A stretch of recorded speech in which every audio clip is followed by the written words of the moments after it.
Smart at Work vous est présenté en partenariat avec Manutan.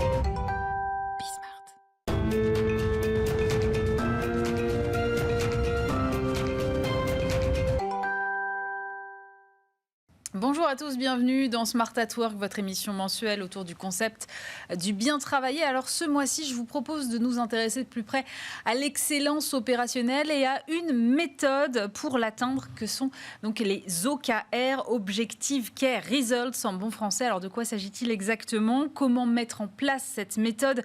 Comment bien définir ces objectifs? Et in fine, qu'est-ce que ça apporte concrètement à l'entreprise et aux équipes? On en parle avec mes invités.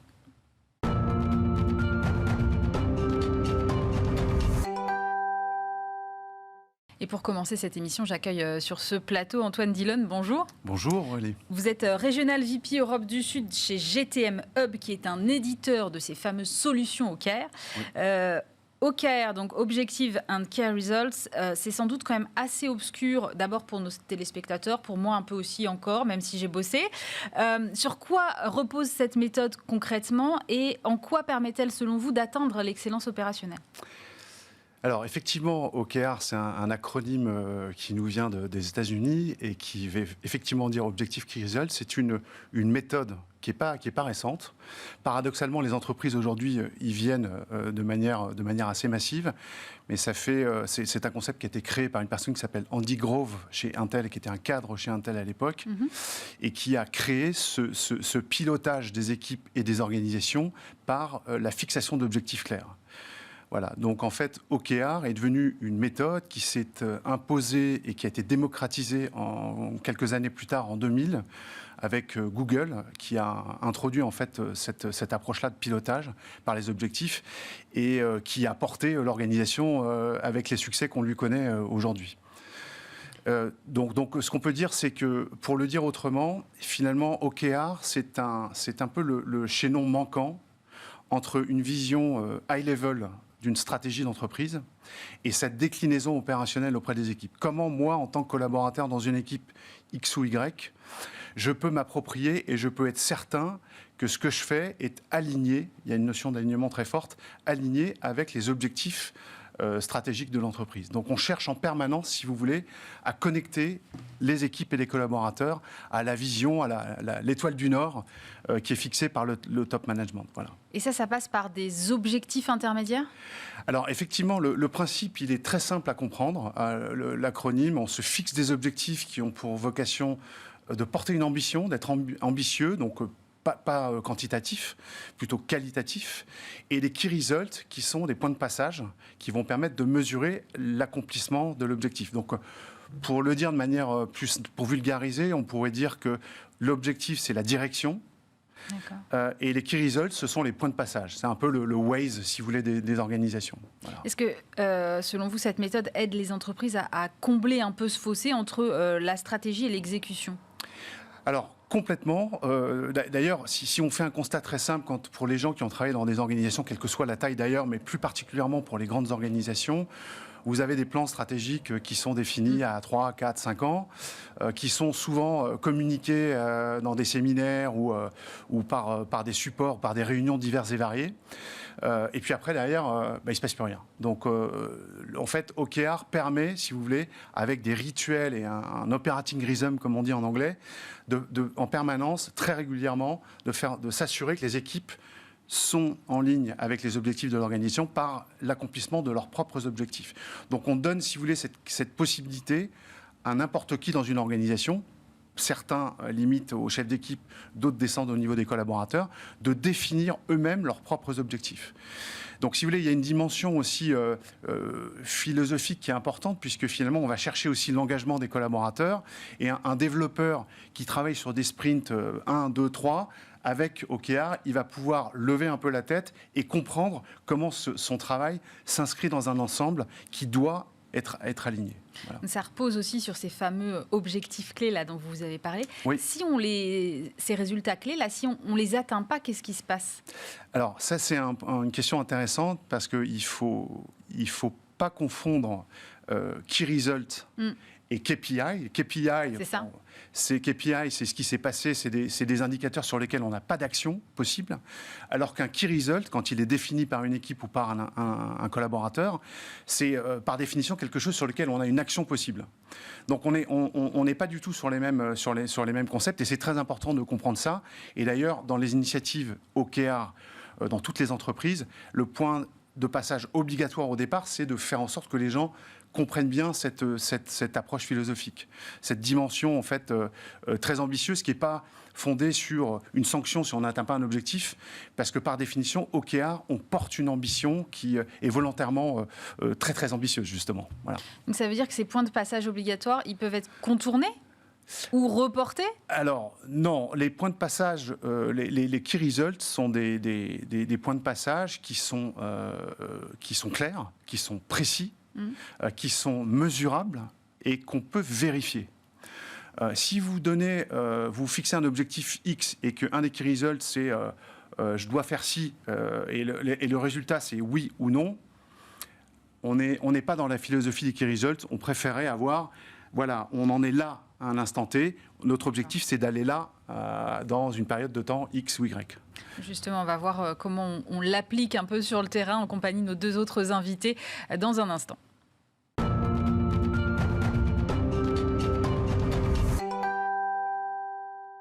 On poursuit cette émission toujours en compagnie d'Antoine Dillon, Regional VP Europe du Sud de GTM Hub. À ses côtés, Thibaut Péan, bonjour. Bonjour.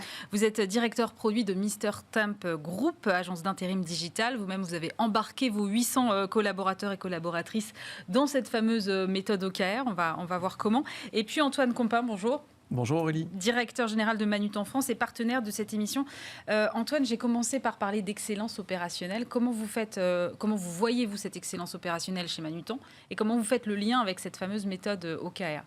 Alors, chez Manutan, nous sommes un distributeur de matériel aux entreprises, aux collectivités et aux artisans. L'excellence opérationnelle qui va être un dispositif systématique pour maximiser une performance.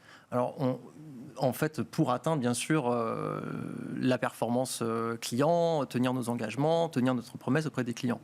Dans un premier temps, ce qu'on a déjà fait, c'est s'assurer des attentes de nos clients, définir le parcours de nos clients. Est-ce que notre client vient parce qu'il a besoin d'un devis, il a besoin d'une information sur un produit, il veut passer une commande. Donc, on a écrit tout ça et la méthode de manière à pouvoir y arriver.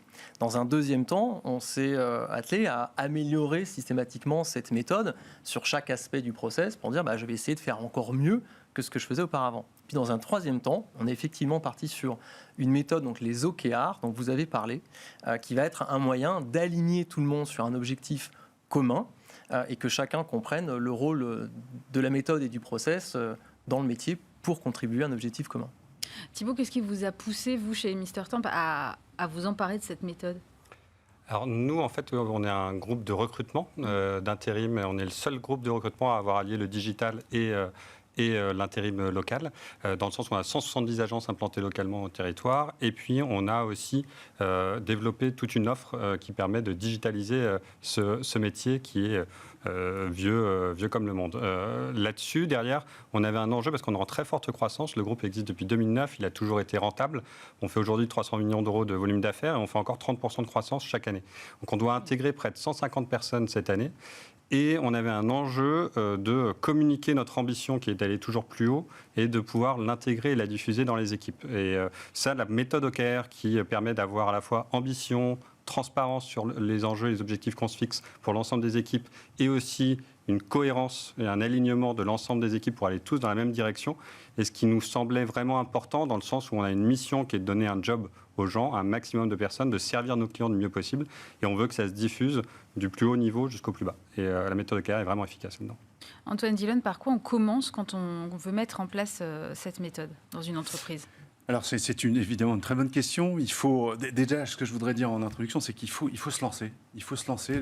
Les OKR, c'est un concept qui n'est pas compliqué à comprendre. C'est plus difficile à mettre en œuvre, tout simplement parce que quand on demande à quelqu'un de définir ses objectifs professionnels, souvent, il y a le syndrome de la page blanche et c'est là que les problèmes commencent. Mais une fois qu'on a commencé, qu'on en a fait 1, qu'on en a fait 10, après, ça devient automatique et les gens prennent assez vite le rythme.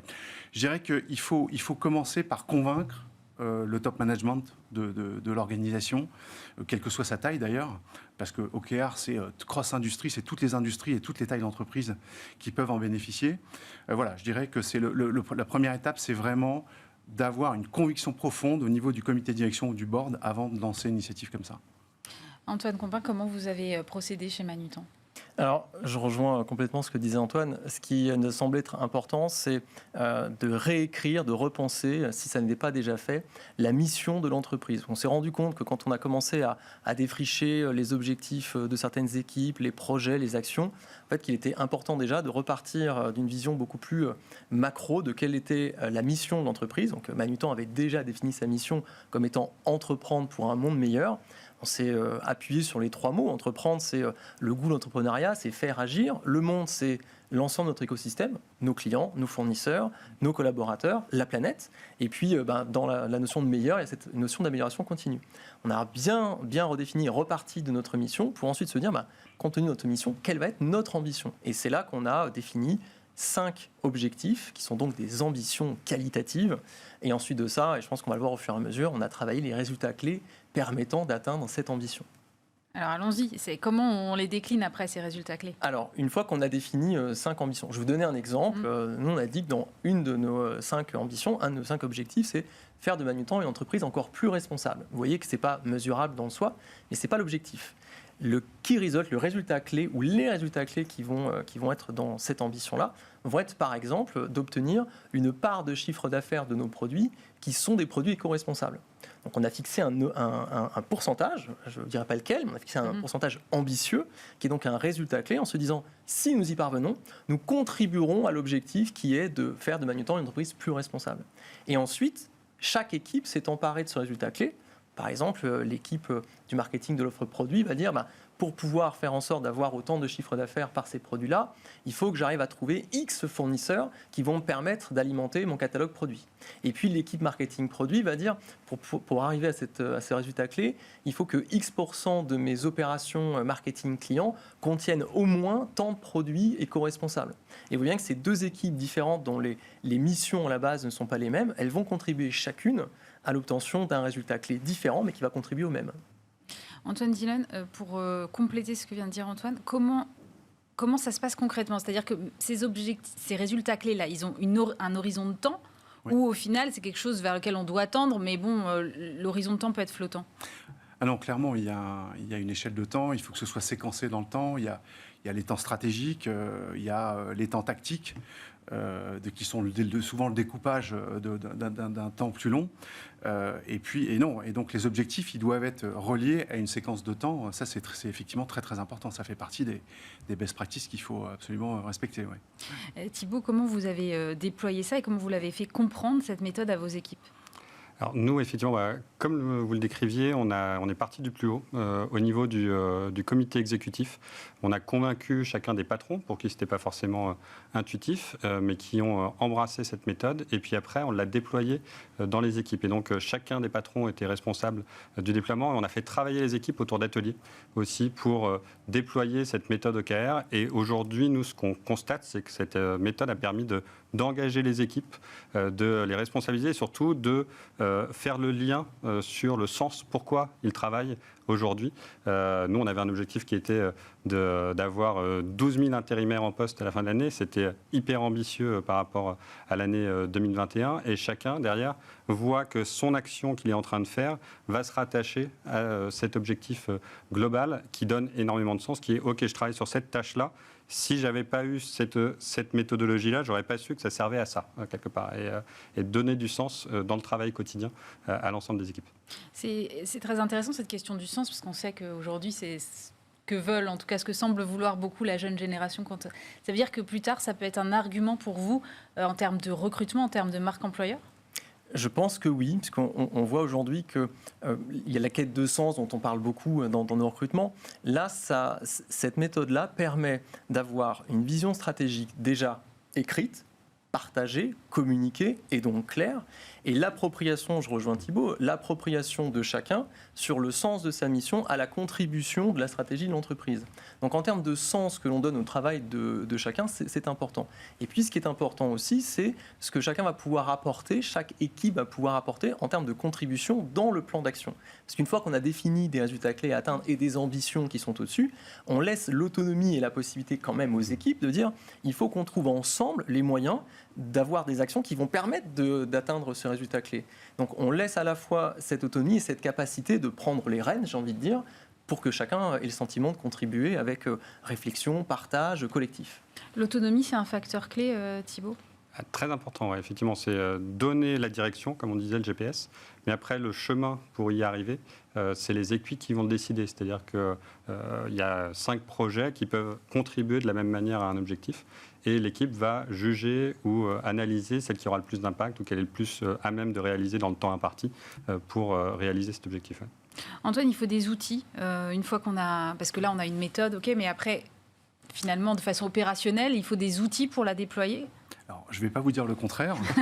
Oui, j'imagine bien. Une plateforme qui permet justement de porter ces initiatives à l'échelle. C'est ça qu'on fait, nous, en enlevant un certain nombre de frictions. La réponse est oui. Souvent, en fait, les entreprises qui viennent nous voir, elles sont passées par cette phase où, au-delà d'un certain nombre de personnes impliquées dans l'initiative, ça devient compliqué en fait de suivre la progression parce que objectif pour objectif c'est pas intéressant. Ce qui est intéressant c'est de suivre la progression et de mesurer et de mener des actions correctrices quand ça va pas, quand la progression est trop lente. Nous en fait chez GTME, ce qu'on fait, c'est qu'on prend souvent le relais des Google, des Sheets ou des PowerPoint ou des Excel. On commence comme ça. Je vois bien, oui. Et c'est tout à fait bien, mais voilà, en termes d'adoption, ça rencontre assez vite des limites. On parlait tout à l'heure de l'engagement des collaborateurs.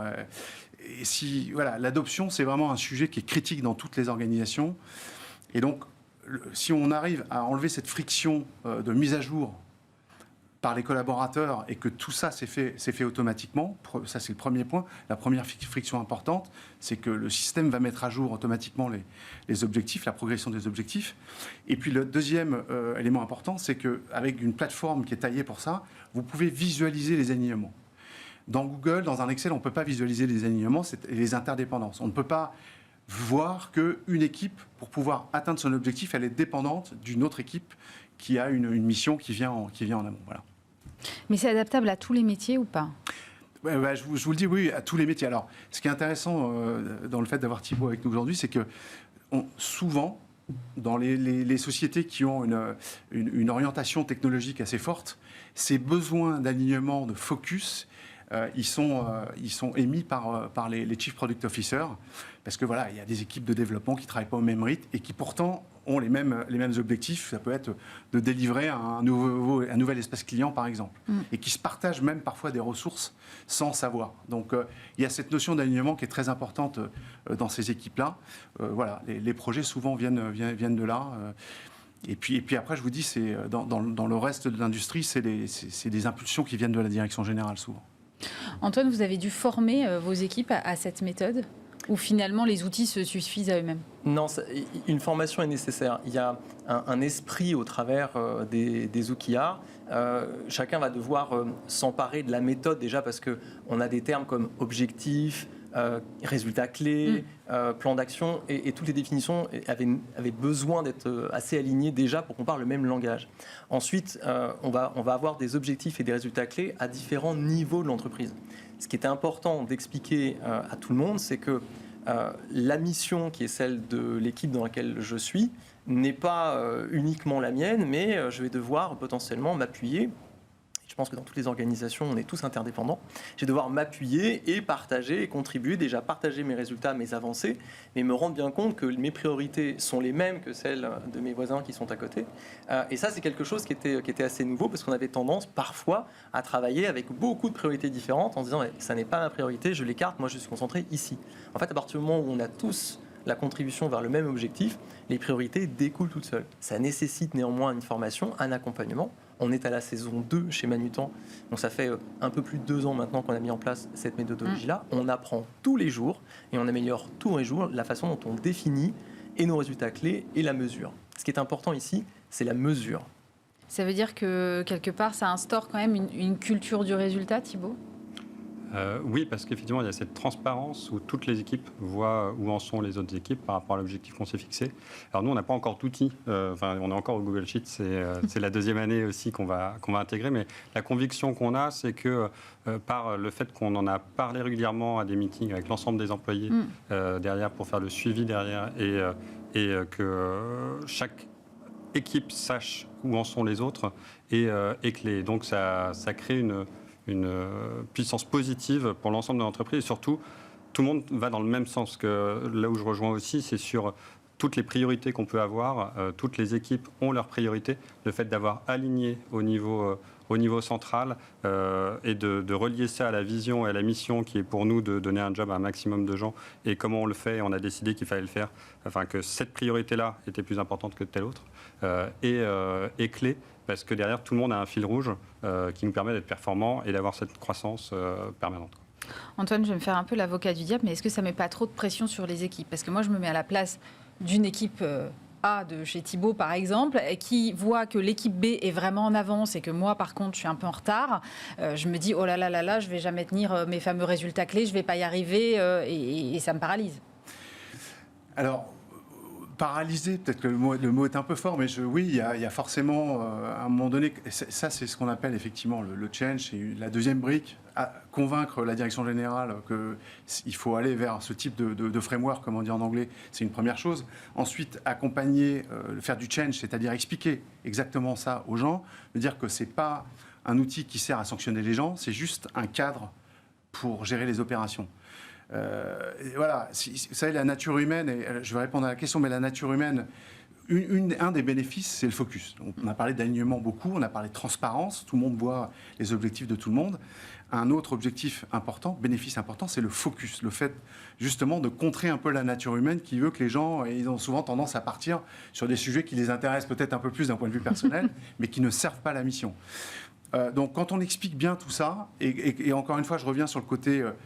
je dirais, comment on va atteindre la Lune, en fait. Je caricature un peu, mais il y a un peu de ça dans l'histoire. Et qu'on n'est pas sur un système qui est là pour sanctionner les gens.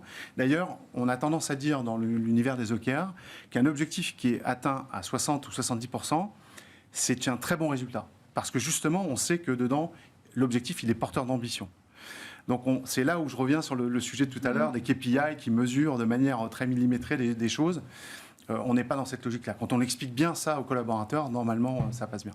C'est un vrai point important. Enfin, je rebondis parce que effectivement, c'est contre-intuitif de se dire mais l'objectif, on ne veut pas l'atteindre à 100%. Mais si on l'atteint à 100%, c'est-à-dire qu'on n'a pas été assez ambitieux, en fait. Et ça libère aussi les équipes de dire OK, ce qu'on a décidé, c'est si on arrive, c'est un truc incroyable. Mais si on n'y est pas, on a déjà fait une part du travail. Je préfère atteindre 70% d'un objectif très ambitieux que 100% d'un objectif où on a pris ceinture bretelle et on n'avance pas, quoi. Et donc c'est là où derrière ça nous permet de fixer avec les équipes sky is the limit, on va derrière attaquer l'Italie, l'Allemagne, l'Espagne parce qu'on s'en sent capable. Et si on n'a pas ouvert l'Espagne mais qu'on a ouvert l'Italie et l'Allemagne, c'était déjà incroyable, quoi. Si on s'était dit on fait que l'Italie, on n'avance plus. Enfin, voilà, c'est peut-être un exemple. Alors, je rejoins déjà Antoine et Thibaut sur ce sujet. Un point qu'on oublie parfois de mentionner, c'est une méthode qui permet effectivement d'aligner et de mesurer. Il est important de dire qu'on demande aussi et on attend à ce que nos collaborateurs prennent le lead, fassent preuve d'autonomie et des idées, innovent sur leur métier. Bien sûr, dans le cadre de l'atteinte des résultats sur lesquels l'entreprise s'est focalisée, mais on a aussi besoin de leur dire l'erreur et l'innovation sont des jumelles inséparables. Prenez le lead, soyez entrepreneurs, testez de nouvelles choses. On a tous le droit à l'erreur et le meilleur moyen d'atteindre nos ambitions, c'est d'aller de l'avant et tester des éléments. Donc, oui, il y a des résultats clés, oui, on les monitore. Le plus important, c'est collectivement être aligné sur ce qu'on fait et les priorités en faisant preuve d'innovation et d'esprit collectif. Est-ce que c'est compatible, parce qu'ensemble on a déjà parlé de lean management, alors est-ce que c'est compatible avec d'autres formes d'autres méthodes en tout cas, parce que je me dis au bout d'un moment si on accumule toutes les méthodes, et comment tout ça peut garder une cohérence? Alors les OKR vont permettre d'avoir une méthode qui pilote l'adéquation entre la stratégie et les actions qui sont entreprises. Il n'en demeure pas moins qu'il peut y avoir dans l'entreprise d'autres méthodes qui continuent d'exister. On a des process métiers qui sont là. On a d'ailleurs, pourquoi pas, un pilotage de la performance plutôt financière qui peut être, pourquoi pas, même vu à part, en dehors des ambitions, c'est possible aussi. Donc on conserve évidemment des méthodes et des process. Ce qui est important, on avait touché un petit peu le sujet tout à l'heure, c'est de dire qu'on a plein de projets, plein de priorités, et cette méthode-là permet au moins de dire il y a une seule méthode qui va à des moments différents de l'année d'ailleurs, parce qu'on peut les modifier dans l'année, on peut les faire évoluer, fixer les objectifs, les actions, les résultats clés qu'on attend. Le reste, ça viendra par la suite, ça n'est potentiellement pas une priorité. Donc c'est une méthode qui fixe aussi les priorités, c'est important. J'ai le sentiment, en vous écoutant parler, que finalement, oui, il y a beaucoup d'autonomie, mais que c'est vraiment très au service du collectif, Thibaut. C'est primordial. Enfin, la vision du groupe doit rester l'essentiel, c'est-à-dire fournir le meilleur service pour nos clients, pour nos candidats. Il ne faut pas que les gens se trompent de combat parce qu'ils doivent remplir leur OKR. Vraiment, si l'OKR a bien été fait, on est convaincu que ça va contribuer de ce point de vue-là pour l'ensemble des collaborateurs. Donc effectivement, c'est un point important. Ouais. Ça sert la productivité, Antoine, des entreprises ? Oui, ça sert à la productivité des entreprises parce que si on a un rituel qui est bien en place où les gens prennent l'habitude, les OKR d'ailleurs viennent à eux avec des technologies qu'utilise Manutan, d'ailleurs on les en remercie. L'objectif c'est effectivement d'aller s'intégrer dans les systèmes qui sont utilisés au quotidien par les collaborateurs. Donc si j'utilise Slack, Teams, je vais avoir des OKR qui vont venir à moi, je ne vais pas être obligé de me connecter sur une énième plateforme. Là je reviens au sujet de l'adoption de tout à l'heure. Donc oui, effectivement, ça améliore la productivité parce qu'en permanence, en fait, on voit quels sont les indicateurs. Et j'ajouterai une chose, un de nos objectifs à nous, c'est de faire en sorte aussi que ça devienne ludique. Vous savez, je vais très rapidement prendre le parallèle avec les gens, les super contributeurs dans les grosses communautés de consommateurs qui, dès qu'ils se lèvent le matin, c'est 2% à peu près, 2-3% des gens, ils se lèvent le matin, la première chose qu'ils font, c'est d'aller voir s'ils sont toujours dans le top 5 des gens qui contribuent le plus. OKR, en fait, nous, on a, avec des plateformes comme la nôtre, on a aussi cette vocation-là de rendre la chose un peu ludique. Donc oui, ça améliore la productivité sans aucun doute. Antoine, on a parlé d'excellence opérationnelle au début. Finalement, avec les OKR, l'excellence opérationnelle, on se rend compte qu'on ne l'atteint jamais et qu'on est dans ce process d'amélioration continue. C'est même, honnêtement, si on devait garder quelque chose, c'est ça l'idée, c'est de se dire, on fait déjà beaucoup de choses, donc on fait en sorte de les prioriser, mais l'idée vraiment est de s'améliorer et de faire avancer systématiquement nos projets pour, déjà, nous, c'est entreprendre pour un monde meilleur. Ça passe évidemment par satisfaire nos clients, nos collaborateurs, nos fournisseurs. Et donc, on est dans cette démarche-là constante. Alors, il faut que ce soit dans les gènes, dans la culture de l'entreprise, mais excellence opérationnelle, amélioration continue et OKR font très bon ménage. Merci beaucoup Antoine Compin, directeur général de Manutan France, Thibaut Péan, directeur produit de Mr Temp Group et Antoine Dillon, régional VP Europe du Sud de GTM Hub. On se retrouve bien sûr le mois prochain pour un nouveau numéro de Smart at Work. Smart at Work vous a été présenté en partenariat avec Manutan.